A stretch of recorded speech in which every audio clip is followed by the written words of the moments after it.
I feel like the more I show them instead of waiting for them to tell me, Yes. the more hands off they're like, oh, she's got it. Hey everyone, I'm Emily Reagan, and you've discovered Unicorns Unite. This is a podcast for freelancers, service providers, virtual assistants, and curious listeners who would like to experience the freedom and flexibility of working virtually. We're the magic makers, movers and shakers, and the real people doing the work behind the scenes of online businesses. Welcome to Unicorns Unite. Hey there. I'm so glad to have you here on this podcast. So every Thursday, I release an interview from my Facebook Live show where I talk to real people who are doing the work behind the scenes. I just love hearing how freelancers started online and grew their business. I find it so motivating because everyone has such a unique and different story. Last week, we had Tyler J. McCall on the show, and he started off by working at the YMCA, branching out to Instagram clients, and now has a 7-figure business teaching Instagram in what we call a scaled business. So go back and listen to episode number 10 if you missed it. Today, I have an interview with a unicorn from my own tribe. Carrie Peterson is one of my all-star students who I know is going places. She's multi-talented and shares her very vulnerable story about being letting go from her work at an agency and finding her way in this online world. She has a great advice for anybody who is new or anybody who has been working with clients already. We're going to talk about resumes, how she shares her social media content with her clients and to get it approved and all that, and how working for an agency was not all that it seems. So let's get started. So Carrie, why don't you start off by telling us a little bit about your background, where you're from, and where you were before the crash course, where you were working? Yeah, for sure. So, hey, everybody, I'm Carrie Peterson. I live in Central Kentucky, right outside of Lexington. And yeah, so I had been working actually at a digital marketing firm locally for about a year and a half, and went in to work when I really enjoyed. I did all the social media and a lot of office stuff. So I had been working kind of in social media for, I guess, a couple of years, and then had gone there. We had mutual friends and they reached out, but I went in September on a Monday morning, and my job, along with a handful of others, had been eliminated. So they decided to move in a different way. I came home with kind of my mind mad and my heart hurt, which I'm sure we've all dealt with at some point. But I just really took some time, and I wasn't real sure. I was struggling knowing exactly what I wanted to do. I really enjoyed the social media and doing some of that because it's creative and analytical, which kind of feeds both sides of my brain. So I took some time to kind of lick my wounds a little bit, figure out what I wanted to do. And then I was introduced to Emily, and I'm like, you know what? Maybe I just go back to what I love to do and let me sharpen some of those skills. Let me expand some of my skills and what I can offer, and really take control of my business and my work and my passions and create something of my own. And so it was a great kind of Band-Aid, really, to kind of nurse me from maybe this isn't what I want to do ever again to no, this is really what I like to do, and I can be a help for someone else. So what were you doing before you started working with the agency? Yeah, so I was doing some social media from home. I had a handful of clients, just friends and that sort of thing, that had either their own businesses. I had done some work, like I was creating like a month's worth of posts and things like that. My heart was for some small churches to be able to get that. They can't have communications directors. So I was putting that together and saying, hey, do y'all want this for this much a month? And they were like, yeah, that's great. So just kind of finagling it but had a very small pigeonhole as to what really it could have been. I don't even know if I knew what it could have been at that point. Yeah. So what is your education in? So I actually was in college in home economics. I wanted to be a teacher. And it's so funny because my college advisor said, "Oh, you want to be a mom?" And I was like, "Well, no, I really want." And they're like, she was so sweet. She was like, "No." So I had been home. My son is 22 and I quit working outside of the home about 6 weeks before he was born. So Okay. I had really been out in the workforce in a couple of decades, Oh my which sounds God, crazy. that's amazing. So Yeah. how did you jump into social media after being at home with your son? Do you have more than one kid? Yes, I have two. Two. That's Yes. Yep. 17 and 22 at this point. Oh my So, gosh, that's so inspiring. There's so many ladies here who haven't worked in about a decade and they want to get kickstarted and they're just feeling not so confident about things. And yeah. your story is amazing because you went from being like a home ec teacher. Were you actually, Uh-huh. did you work as a teacher? No. Okay. Mm-mm. Okay. But you Nope. went from that education to Yes. Right. social media years later. How did that happen? Yes. I just loved it. I love connecting with people. I love connecting people. And I just found that people kept saying, "I love watching you on Facebook," or "I love watching," and I just like making people laugh and smile and connecting. And then I kind of thought, you know what? It's really no different helping someone else do that with a product or a service. And that's kind of how it started. It was very organic. I had friends in direct sales and MLMs and that sort of thing. And they're like, "We just need help creating things." And so the first thing I did was I jumped into Canva and I was like, "I'm going to learn everything there is to know about this and just let that kind of be what separates me out." Awesome. Is I just took this little piece and thought, "Okay, this is where I start." And that's really how it began. So what year was this when you started doing social media and playing with Um, or yeah, I guess, yeah, probably 2015, 2016. I Mm-hmm. feel like Canva isn't that old, but then I think back on it, and I guess I was using it in 15 when my daughter was born. So yeah, it's been around. For anyone who doesn't know, Canva is a free and there's a paid option too, but what do we call it? Like a design application software. Yeah. Lets you do all kinds of designs. It's getting more and more intuitive. It can help do GIFs now and little tiny videos, but we mainly use it for design, so we don't have to use Photoshop, and it is amazing. Right. So you were So early good. adapter of Canva. That's what I'm going to call you anyway. So were your first initial people paying you? Were they paid clients or was it just fun work? Most of them were half and half. Like one of Okay. my girlfriends cleans houses. That is her business. And Mhm. so I took her on and I said, "I'll barter with you." And that worked out great. So I got my house cleaned twice a month. And she got 30 social media posts. Oh my And God. that is a win-win. All right. I'm going Uh-huh. to call out Whitney right now. Whitney is always talking about getting a house cleaner. And I'm thinking, this is a way to do it. This would be a service worth trading.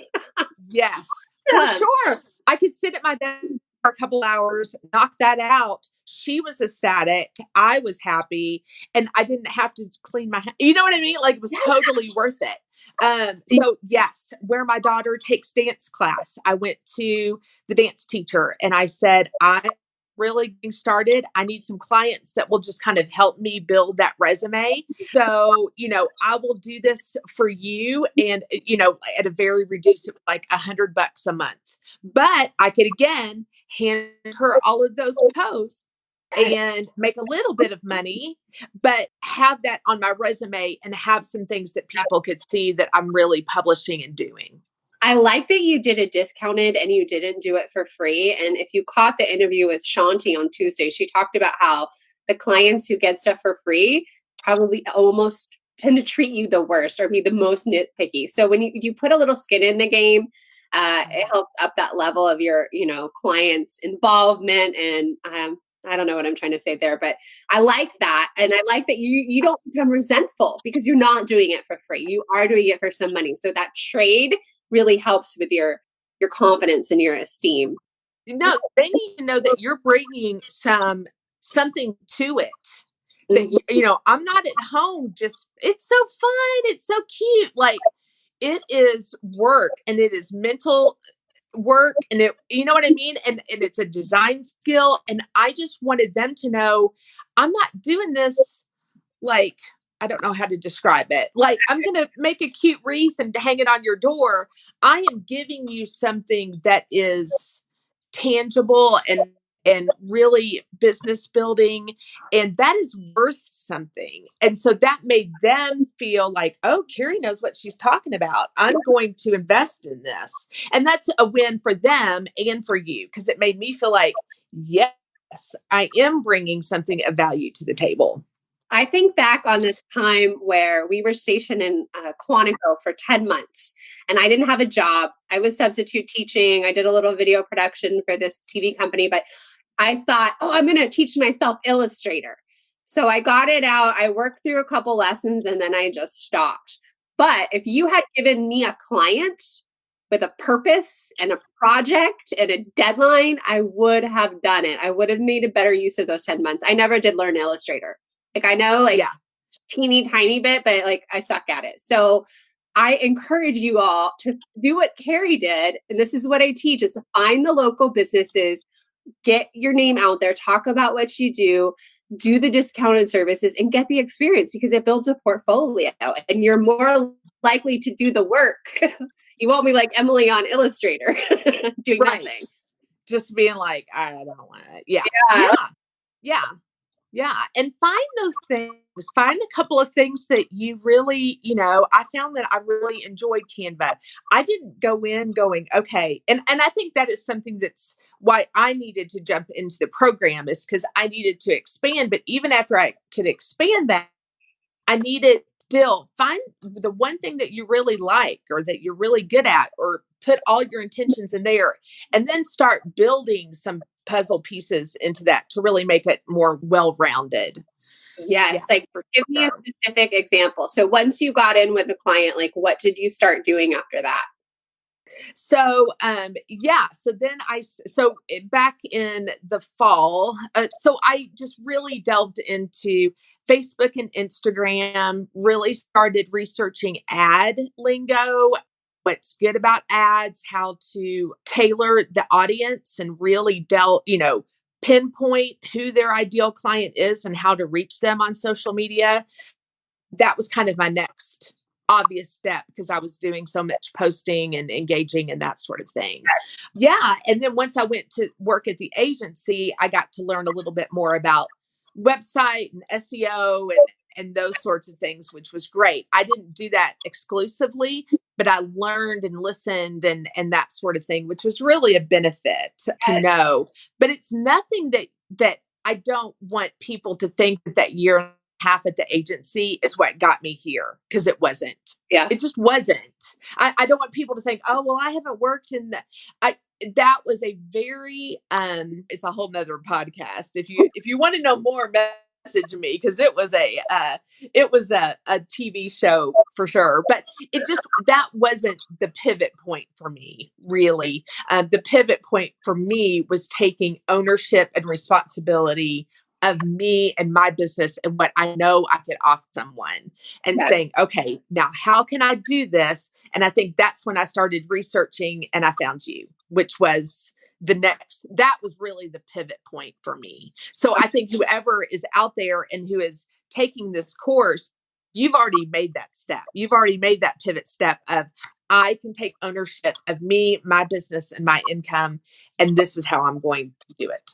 Yes. And you came to the course with some background, some experience, which is amazing, but you still had to put all of the pieces together to be, I don't know, to really get the big picture of that. So you got through. How did you find me, by the way?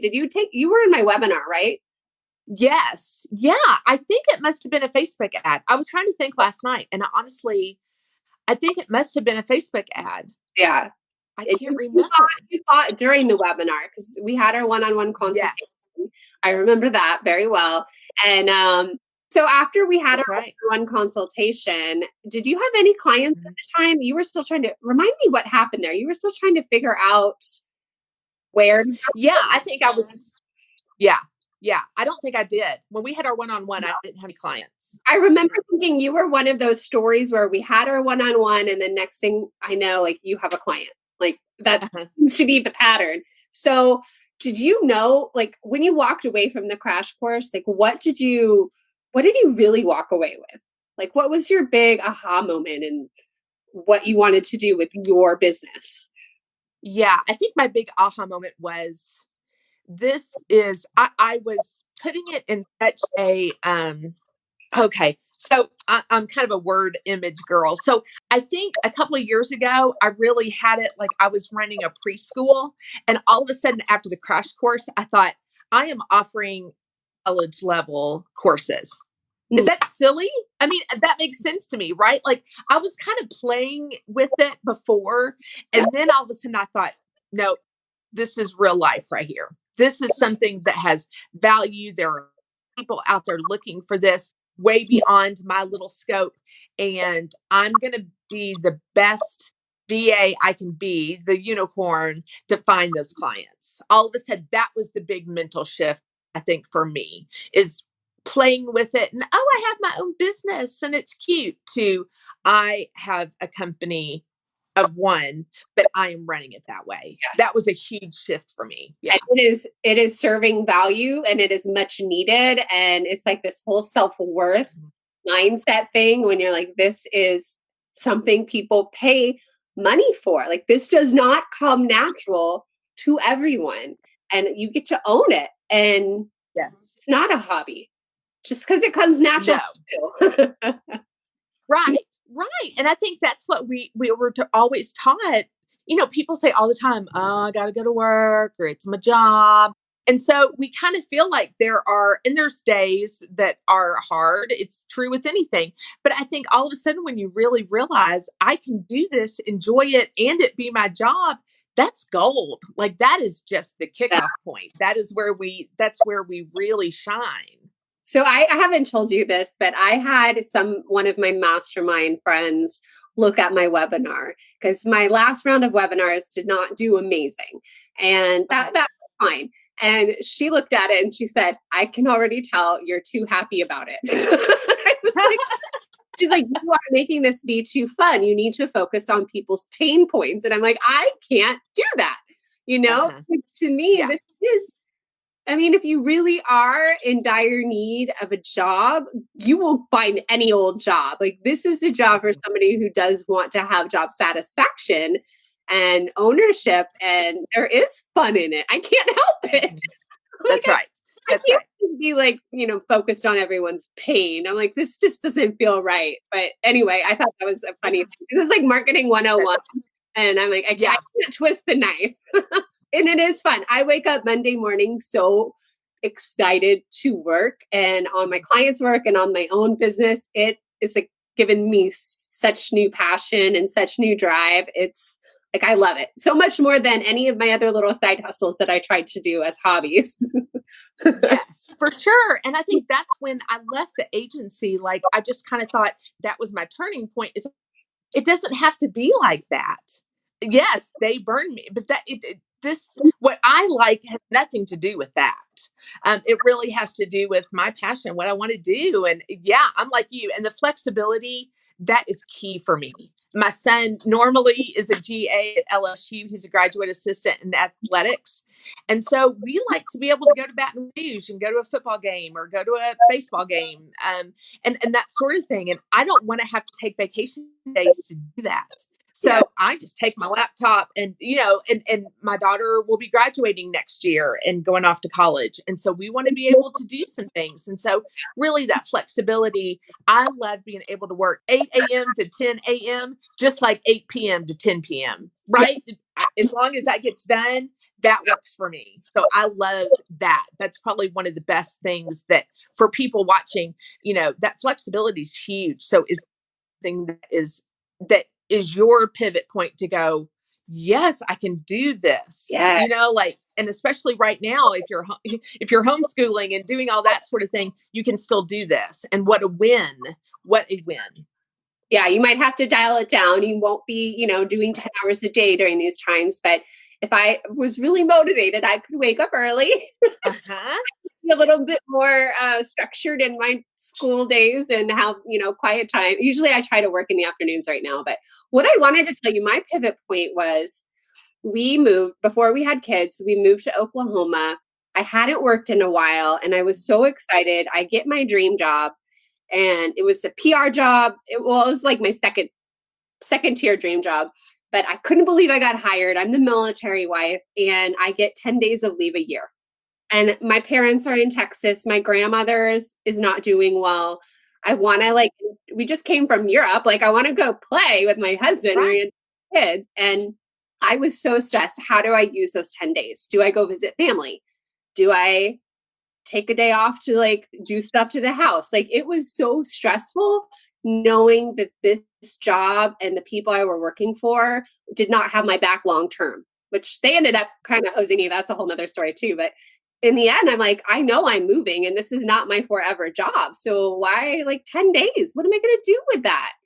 So that made me realize right then and there, I have the entrepreneurial spirit and I'm a hard worker, but I do not want to be tied to a desk and somebody else telling me what to do. So, Yes. okay. So tell me how that was my little soapbox. I love that. I love it. Tell me about your first client that you got after you took the crash course. Yeah. Where did you find them, and what did you do for them? Tell us, walk everybody through that first client.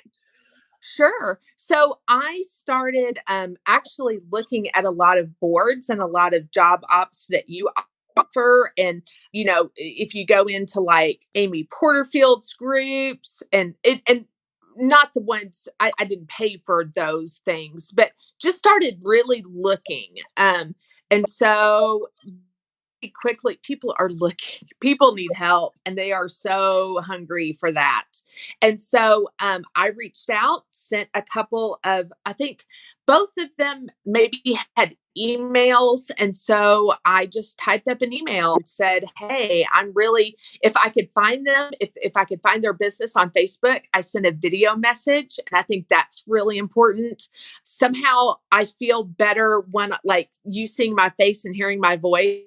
I think I come across a little better than maybe on paper because I'm different. I don't have, hi, here's my degree and years of, and then that sort of thing. But if I kind of befriend them, I think that works well. So I did. I reached out and talked to a couple of people, had a couple of other pretty quickly. I think I had 5 Zoom interviews just within a couple weeks. And so one person, it was right around the holidays. And so she was like, oh, I'll get right back with you.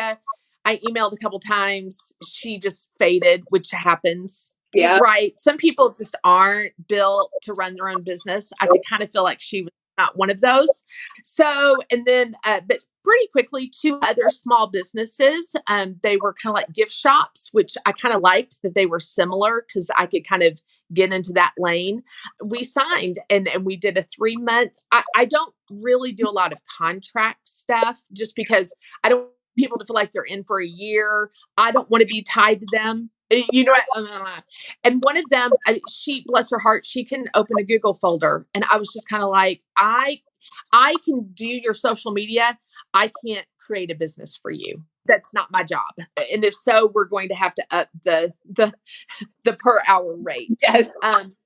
So very quickly I kind of brought them on and I just kept looking okay, well, this is this many hours a week.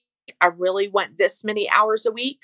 So I kept looking and having these Zoom calls and sending little, messages on Facebook, like video messages and that sort of thing. And then I put together, I think one thing that I put in the group, I did have a Google folder and it just has some ads, like images and ads and things like that I've put together either for clients or I've just made up. You know what I mean? Because that's okay too. Yeah. And just so they can see the design, they don't care what it says. They want to know that you can do what you've said you can do. Right. So I put all of that together. And there's probably 10 or 12 images in that folder and a copy of a resume and then like a letter that just kind of talks about me and what I offer. That's awesome. So that was real easy to send out. So people are easy to send out. Did you send out a resume? I think it's in the folder, but I don't always include that because I don't think it tells very much. And the Yeah. more I read about resumes, the less, I mean, it is so this is totally free advice.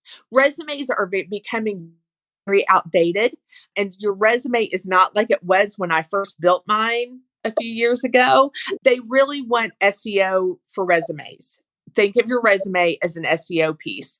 And so, what are five, if somebody searched for five keywords, would you show up? And that's really what it's about. And so I kind of created this new resume and it's just bullet points. Here's what I love. Here's who I am. Here's what I offer. And Good. that's all there is. I like it. Because the rest of it doesn't matter. I totally agree with you. I don't think I have ever sent out a resume, and you know this, but I just do a quick little spiel about what I do, who I've worked with, what I'm capable of, and I just kind of put the ball back on their plate. But I love the fact that you are linking to a Google Drive folder, which houses your portfolio. That's exactly what you should do. If you don't have material in there, make it up, find a friend's business and just design something. Don't even tell them that you're doing it if you don't want to. If you want to get paid for it, approach like Carrie did. Yeah. We'll try if you're going to do it. I've done things where I was designing a fake podcast mock-up and I happened to just grab this one girl's folder and then I just sent it to her. I'm like, look, I did this. Like it's a little bit stocky, but I did this for my own good. Here, you can have it. And it didn't result in any jobs. That's not why I was doing it. But if I were more strategic, I would be doing that for jobs too. Yeah. So I think that resumes, like you said, they need to focus on what you know and what you can do and how you can really help the business owner. And you can tailor it for each business. You don't have to have it be so generic. You might want to go in there and shuffle things around depending on the job you're applying for. So think about that too, everybody. So what were you first doing for these first couple of clients? Because they were small potatoes. Exactly what I teach, like get your foot in the door, just get experience. Although you already had some, what kind of tasks were you doing right away? I was doing blog posts, posting those, getting images together, those sorts of things. And then there's social media. So I was creating a calendar, so I would just send them a Google folder, and it would have like 30 posts in it for the month. And then there would be a document and it would be 1 through 30. It's so simple how I do it. And then, okay, so picture number 1, this is the text. Bless you. Thank you. Picture 2, this is the text. Picture 3, this is the text. Okay. And then at the bottom, I just put all of the hashtags that I'm going to use and links, because I always link back to their business in post. So you want to link, like if they can shop online, you want them to look at that post to be able to go right there, not to their profile and then to the thing. So I put all of that in that document, and then it's really easy for me. So when I go in and schedule it, I just cut and paste, cut and paste, cut and paste. So that's exactly what I was doing. And actually for them, I was doing a per month charge. So if you want me to do 2 platforms and the blog post, it was this much a month. If you want just this, it's this much a month. That was easier for them. It was easy for them. It was easy for me. Yeah. That worked out great. Hey, this podcast is sponsored by my very own GIF and sticker making workshop. Turn your clients' videos into GIFs, design branded stickers for Instagram stories, and master the art of making your own GIF for promo emails. This is fun unicorn magic that we can do behind the scenes easily for our clients. The workshop is 1 hour, just $17.99. The link is in the show notes, or go to emilyreaganpr.com/GIF workshop. That's GIF workshop. Back to the show. Things like that can be per project are things that are regular and consistent. And I feel like if you don't have to involve the client as much and there's less go back and forth, it's easier to charge a project or estimate. Sometimes I coach hourly. I mainly teach hourly because if you're working on a sales funnel, there's like so many parts and you never know with a client, like how if they have their act together, how much you're going to end up writing. So with blogging, with the social media posts, that is a very, what am I trying to say? The word for a lot of people do it. Help me out. I'm not always right here. Common. I mean, it's common practice. Yeah, I think it's, God, We're so so tired. It's yeah. quarantine brain. Yeah, Yeah. it's just a real common practice. And Yeah. like because I knew starting out, if I could have this much every 2 weeks, that's a great place to start. And so I had my one client I did from the beginning of the month to the end. The other I did from the 15th to the 15th. Perfect. So I knew every 2 weeks I was going to have this much money. And that's where sometimes that's just how you have to start Yeah. is I need this. And that worked out great for me. Did you ever find that took longer than you thought? Yes. I mean, and I was very clear, they can change. One client would change up her business model a lot. And then she was doing classes and then she didn't. And then nothing was ever, that just became like what you're saying, just way more time than really what it needed to. Mhm. And I would just kind of be like, okay, you have two rounds to change things, and then it's going to be an additional charge for every change. Like I was pretty protective because I knew that there were bigger fish out there, but these were going to get me through. But being able to tell that small potatoes, set those boundaries with small potatoes clients really helps you gain that starch in your spine for those bigger clients to go, you're not going to own me forever. You know what I mean? Like, Yeah. let's be clear. Let's set those boundaries. So those are really great tools that I used, and it was fine. I just came across as a well-versed, coordinated business person. They don't care. I mean, they're not hiring me to be their friend. They're hiring me to do this work. Yeah. Yeah. And you do have to keep them in line with that. I do have some very fickle clients who 1 minute their priority is YouTube and the next minute it's a class that's never going to happen. And you have to guard your time, because if you let this little client suck it all up, you'll never have room to find the bigger and better and higher ticket clients. So real quick, Karen has a question. How are you getting the photos, and are you the one writing the social media post? How does that work? Yes. So if they have a product, I have them email or text me or put in a Google folder images.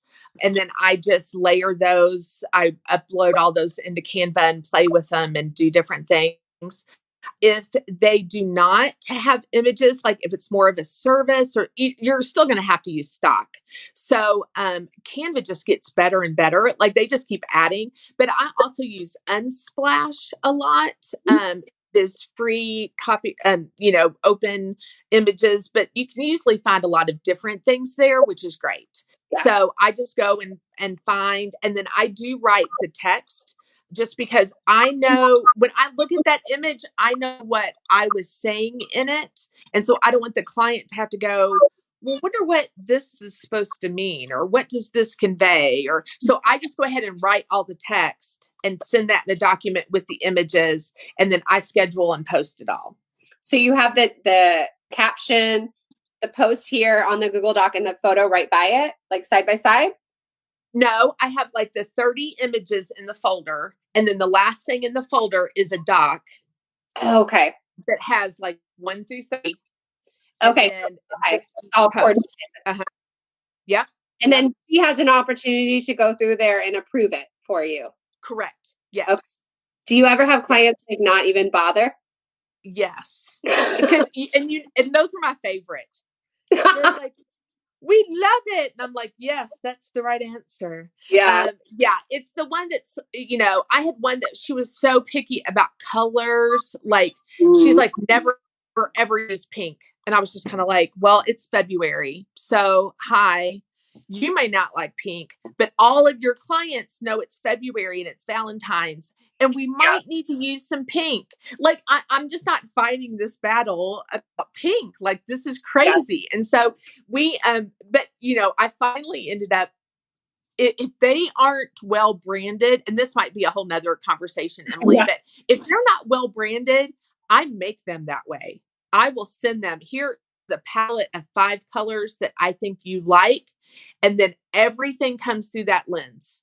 Yeah. I might throw in another color or two, but if they haven't already narrowed that down, I help them narrow that down. If they don't have, if they don't have text font names narrowed down. Well, let's get 2 of those done so that then everything I do for them, I know I can use this and they're going to approve it because I want it easy for them and for me because it's less time that I'm using of that money to do those things. And sometimes that's all it is. It's a color or a font. Well, that's ridiculous. We're not going to play. So that's one of the first things I do to kind of set up their business when they first come to me. That's good. I have a lot of clients that I've been working with, and excuse me, to avoid everything looking the same, especially on Pinterest, I have went ahead and picked my own fonts for them. Sometimes I don't even ask them. Sometimes I do ask them. It just depends on the client. That way, every client has their own little like look inside my Canva.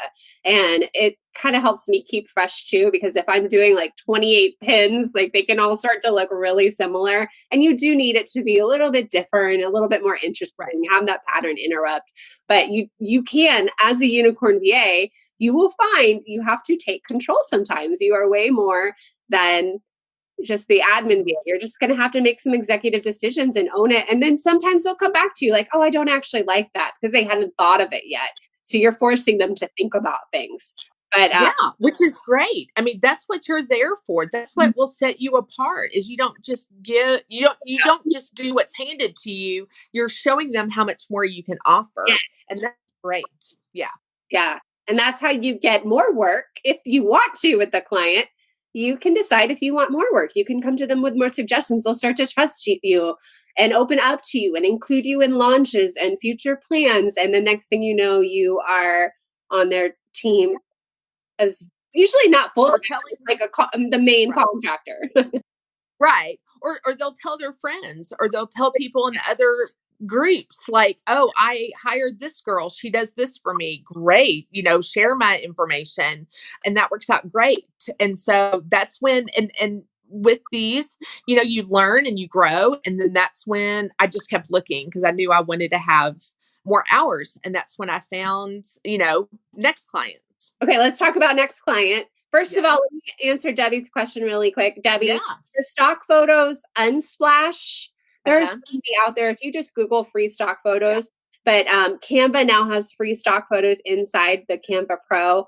I also use Pixels, Hot Stock. I pay for Hot Stock. I just recently did that and I'm loving it. But you can find stock photos free. So I might even have a blog post about it. But anyway, okay, let's go to, this is what Carrie has called her golden ring client. So you've heard her talk about the like small potatoes and some of the stress factors. They serve their purpose. It is fun. I love helping the small business owners. But at some point, you want larger chunks of time. You want to be paid more. You want more consistent time. And you want to work with a business owner who has their stuff together. So tell us about your golden ring client. So, I wish I would have remembered. I think you might have found her in a group and said, hey, I don't know this. So this client had really put out these things that she wanted. And even in her job description, she said, I'm looking for a unicorn. Do you remember? Yeah. She's like, I'm looking for a unicorn. And we were like, whoa. We know who those people are. And I think she asked for a video. So I recorded a little video. I sent it off to her thinking I did a little research on this person. And I thought, well, I have nothing to lose. Yeah. The thing you have nothing to lose by applying for everything. And so she sent me a message back and she's like, oh my gosh, I feel like they're, let's meet on Zoom. So we did. We talked for probably 45 minutes, which was supposed to be just a hello. And we just really connected. She is a doctor. She is a therapist and a psychologist, and she is just really wanting to change from going from inside the office to more of an online coaching. You can't do therapy out of state, but really working with people with anxiety and depression and body image issues and those sorts of things, it sounds like, duh right now, but like 3 months ago, this was huge because we didn't know all this was going to happen. Yeah. So really with the quarantine, we have ramped up because we know people are home. We know people are dealing with a lot of anxiety and depression. And so we have just been almost turning, this idea into a company just over the past 3 weeks. It's been wild and woolly, but Dr. Aris is awesome. Look for her on Facebook. And then we've created Facebook, which is the online community and business. But because we're going to face it, we're going to face our anxiety, we're going to face our fear, we're going to face whatever people are facing. And it's been amazing. So I'm pretty much working at least 40 hours for them. I think a couple weeks ago we had a 50-hour week because we were all in, and we do, yeah, it's crazy. We do 5-hour Zoom calls because we're just in the mindset. We're creating and building and doing things. And that has really opened the doors to a ton of things. I'm all into ConvertKit and Kajabi and all of these other things. And if I don't know how to do it, I just Google it or I ask the help desk and figure it out. And we are building, truly building, I'm building a company from this. Hey, I can help with, I think, things you're looking for. And now I'm helping to build a company. It is crazy. Oh We're out of control. I kind of want to find her. I might try to see if I can find her job posting and see if I can share it in this thread. I think that would be really interesting. I think it would be really interesting if you could find your first message to her, if you would be willing to share that. I think that I will. Awesome. So, okay, let's put it out on the table. Why were you afraid to approach this client? Like, get us into your headspace with that one. Because we had other people who wanted to apply too.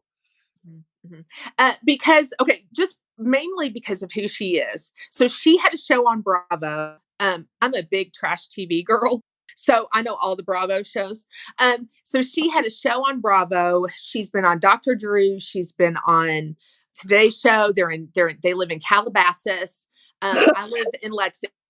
And if you looked at us, she and I laugh all the time because we just look like we're on two total ends of the spectrum, but we just have very common language and personality. And she's just like, I feel like your family. Like, I feel weird on days that we don't talk or text, which is very few. And I'm like, I know.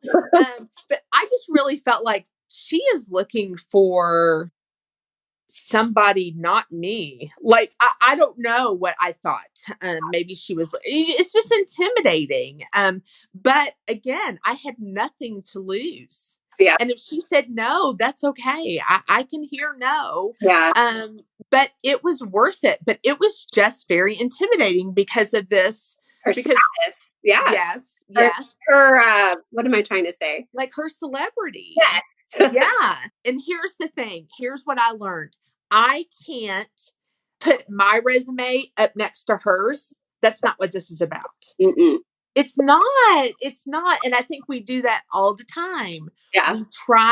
We go, oh, she would never go for somebody, or they, or he, or whoever would never go for somebody like me. And it's simply untrue. We don't know really what they're looking for. And you are doing this to be that perfect person for a business or a company, and you don't know until you try it. That's what you just have to keep doing. And it has been, we have exchanged birthday presents. Like, our kid, it's so funny. Like, she has a small son, and he'll come in and he'll be like, is Carrie on Zoom? And they're like, yeah. And he's like, hey. Yeah. And it's just really, it's really amazing. And I am so thankful. Yeah, we'll have to look for those first posts, because why I thought for a minute, I should just do that.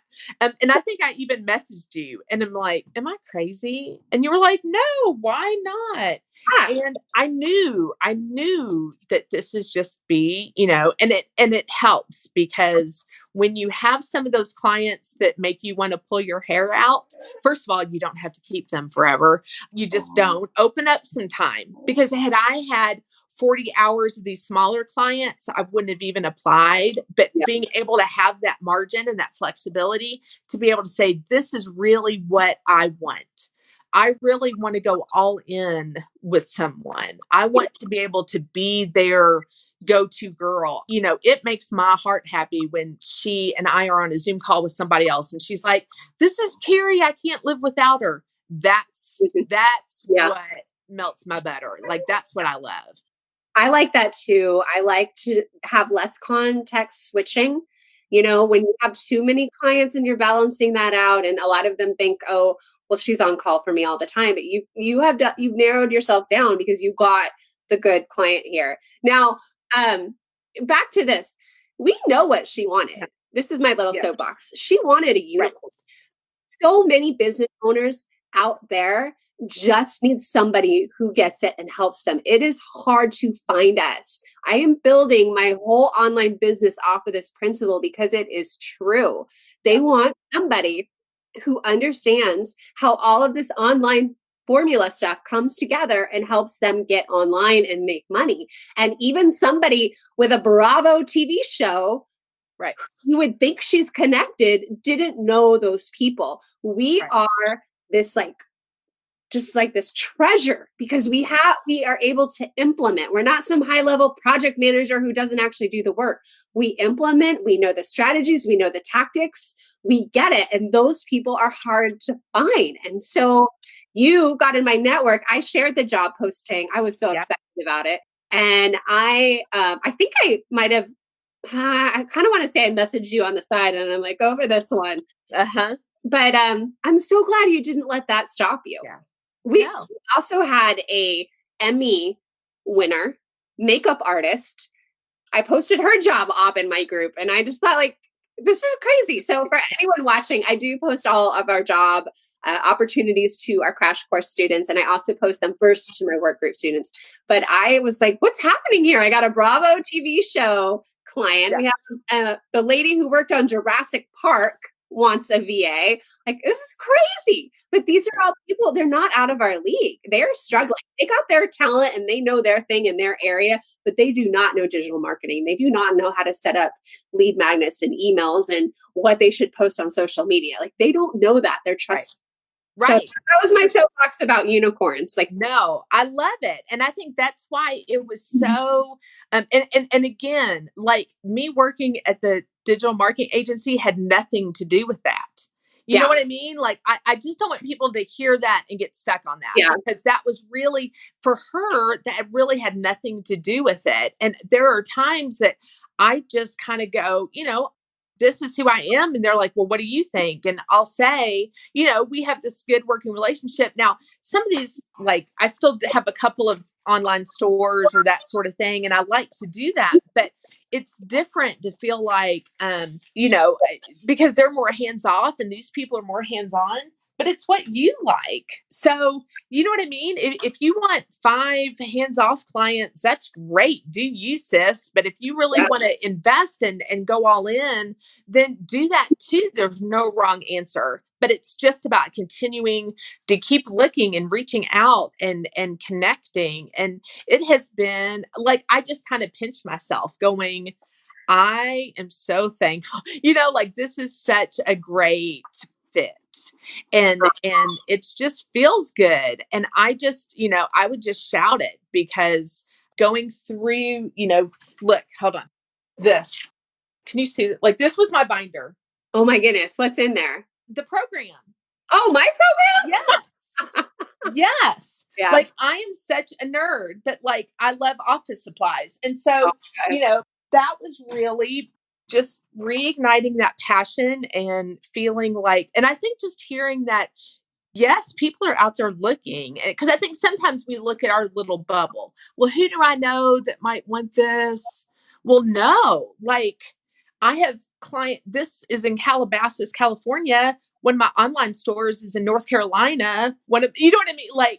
There's a client in Pennsylvania that I just do some image work for.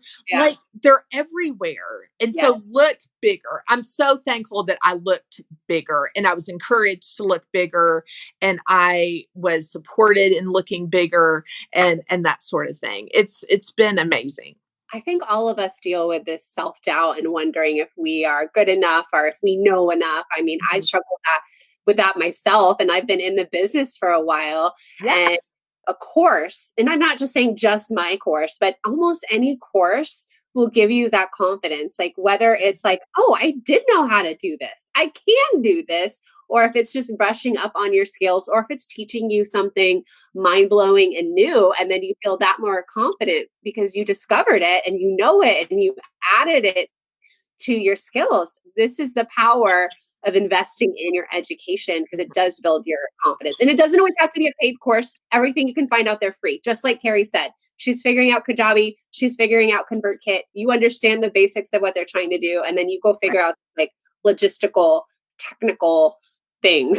Yes. I say all the time, I am help desk job security. Like I am the person that is going to keep that person at that help desk in a job, because I'm always going to just ask. If I don't know, or if I can't see, or if I can't figure it out, I will always say, hey, that's what they're there for. And so I don't have to know. And I tell Eris and Clayton all the time, I don't know, but I'll figure it out. And they go, okay.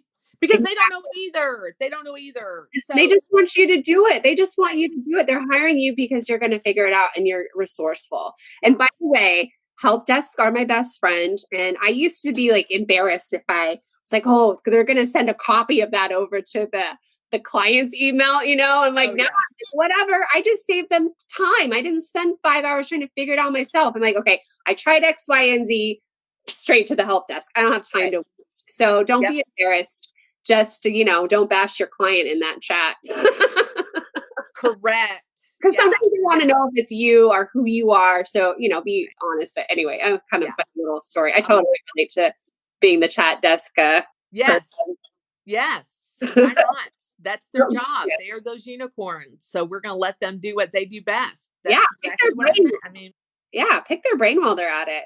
Yeah. So a couple of my biggest takeaways from you today was you got a lot of your clients just by talking to people and telling them what you do, networking with your friends, and just getting your foot in the door. And so many of you are stuck here, not stuck, but you're in this phase where you're trying to get that first client. I encourage you to reach out. Carrie wanted to help small churches. Find your niche. Find a brick and mortar store in your town that you can help with. Find somebody who's a MLM online and help come up with some graphics for them. You're going to have to put yourself out there, and you might get rejected. Have you been rejected by a client? Only a million times. Yeah. Yeah. But look where it got her. She got her foot in the door, doing what she loved on her own terms. And then she got to the golden ring client, which is the client that she's really happy working for. And I love that you have a mix. I'm like that too. I like having my golden ring client who is invested in her business and we can brainstorm. But I also like the clients where I can kind of turn my brain off a little bit. I can have some things out, still feel good about it, but like less ownership, Yes. Lather, rinse, repeat. Those are those lather, rinse, repeat clients that you're like, oh, I've got this. My house cleaning client, like I still work with her. And that's so easy because each month I really just make a copy of her folder, change out some images. People she doesn't care. She just wants it to be active. People aren't going, well, I think they used that saying last month, you know what I mean? Or it doesn't, and I change up some of the text and then we keep rolling. Like it just makes it very simple. Look for, people love looking at like odd days, like National Chocolate Cake Day. You know what I mean? Like find those, because everybody's like, well, why didn't my business talk about? And it sounds silly, but people engage in those kind of posts. So do a Google search for weird days in April. And, and when you start bringing those things to the table, your clients love it and they want to connect and they go, sure, take it. The more, I feel like the more I show them instead of waiting for them to tell me, the more hands off they're like, oh, she's got it. And that's really what you want. And I have to say, I have seen that. I have seen some VAs jump in, try to work with a client, and then just sit back and wait for it to be told what to do. And that is not going to work. I think like 95% of my clients just want me to take over. So if you don't know what to post on social media for them and they're not helping, but they hired you, just do it. Do it. Yeah. with your ideas, I mean, there's so many, that's like a whole nother podcast, Yeah. but Yeah. You are going to have to take charge, and then the rest will be history. For sure. So did you let go your small potatoes client, the one that, Yes. how did that go?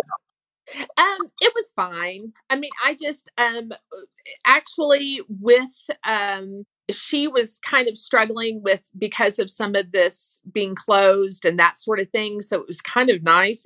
I was like, oh, here's my door. Here's my door. And I kind of let other people, early on when I had those couple, and then I picked up one more, and she was just like, I just couldn't get information, like even just baseline information and those sorts of things. I send out a questionnaire, tell me a little bit about your business and your biggest competitor, and those, and I couldn't ever get that back. And I just finally said, I don't think this is right for you right now, and I will be here when you're ready. I look forward to hearing from you.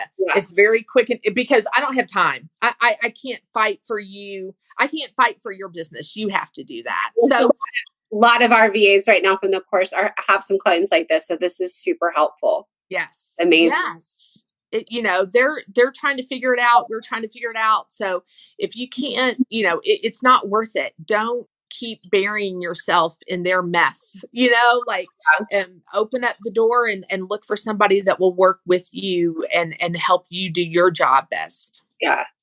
Oh my gosh, this has been so awesome. I feel like I'm asking you questions. I might think of one or two later, and I might throw it in here and tag you because perfect. Yeah, please do. I feel like I could go on for another hour. I know. It's so much fun. I can't believe this has gone by so fast. I know. Yeah, I just think, and I think that's what I love. Like I said, I love connecting with people, and I love being able to support people doing what they want to do. Like, how can we do this? And what in anything. So if you all are watching and want to connect, holler at me. I don't know what I'll be able to offer, but I'll tell you what I think, or give you some advice, or go you. And sometimes that's exactly what you need. So I'm happy to do that. It can be very lonely. Sometimes we just need, how do I deal with this client? What do we do? And that's what I'm really envisioning here. I see this network of us freelancers helping each other out. So now that you're booked, or maybe mom and pop will come back to you and you're like, I'm hoping you'll, bring it to our network, and you'll help one of our other girls or men get work. And you're so encouraging inside the network that we all need that. We're all dealing with things that other people just can't understand. And it's, it feels so good to have a place where we can hang out, like over in the crash course or over in the work group too, with just the people who get it. Yes. I feel like that's our water cooler, right? Like that's where we can all hang out, because we're just all, kind of, and especially now. So yeah, I think that's where, we can connect, and people need that. We still need that. I'd love to be in my office and quiet and work and then be done, but I also need those connections. And I think we all do, but none of us are alone in this. We all have to kind of push forward, which is awesome. Yeah. I mean, I can already see in this, I'm going to have some opportunities come up that, because I'm not going to be able to do all of this just myself for long. And I've already told them, like, oh, I've already got people, I know exactly our touch point to be able to come in and grab some people, which is such a blessing, because I feel like that's just keep paying it forward. I love that. That's how I really got started. I had too much work. I'm like, she can do it. She can do it. Come over here. Help me.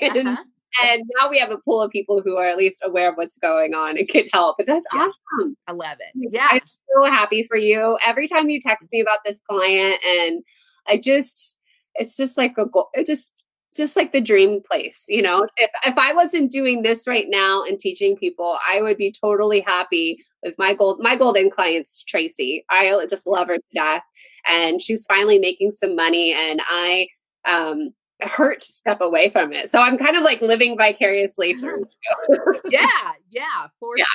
For sure. Emily, thank you so much for your time today. It is so, it just feels good. It feels good to I put on a little makeup today. Too. I know, right? Like first time in weeks. I took a shower. Can you tell I styled my hair? Looking good. But I just love that, and I can't wait to be able to do this again soon. Okay, I have on a real bra for you. Wow. I know. This is big day. serious. It was, I know. yeah. I actually wore jeans. You might not believe me. I am not in sweatpants. Oh no, you're crazy. No, that's too much. But I've worn them for like 3 days, so they're stretched out, so they don't. So they feel really good. That's perfect. I love it. Okay. Well, cheers. Thanks for being on. I had so much fun. We'll talk to you later. Sounds good. Thanks, guys. Bye. Bye. Gosh, isn't Carrie amazing? I recently caught up with her, and she just told me that she invested in a Facebook and Instagram ads training. So I teach my students that once they master social media, Facebook ads is the next level. Carrie already has a solid backing with her writing and marketing skills, and she's working with her Golden Ring clients and taking on projects here and there. So she set up Facebook ads before, but having a high-level course under her belt is going to build her arsenal. So watch out for Carrie. She really is going places. You can connect with her on social media. She's quite funny. I'll put all the links in the show notes. You'll also be able to find links to my quiz to help you determine the areas where you could work online. I also have a freebie for 10 of my most requested job tasks as a digital media virtual assistant. And this freebie is a download that will give you ideas on what services you could offer in your new digital media business. All these goodies are in the show notes, as well as a link to the Facebook group where you can listen to all of these interviews live the week they come out, because they are all Facebook Lives in what I call my anti-podcast before they come out as a podcast. So you can join us there. Every Thursday, I try to schedule an interview and you can ask questions live. So join me next week, or we'll share more thoughts on outdated, overrated resumes. I'll see you around. If you're ready to learn the digital marketing and social media skills that will get you hired online, head over to vacrashcourse.com, where you can learn about my 5-week program, the Digital Media VA Crash Course.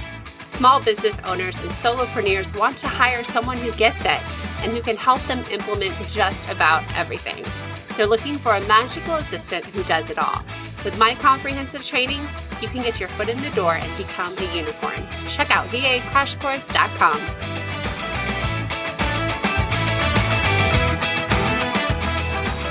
Carrie Peterson is one of my all-star. I was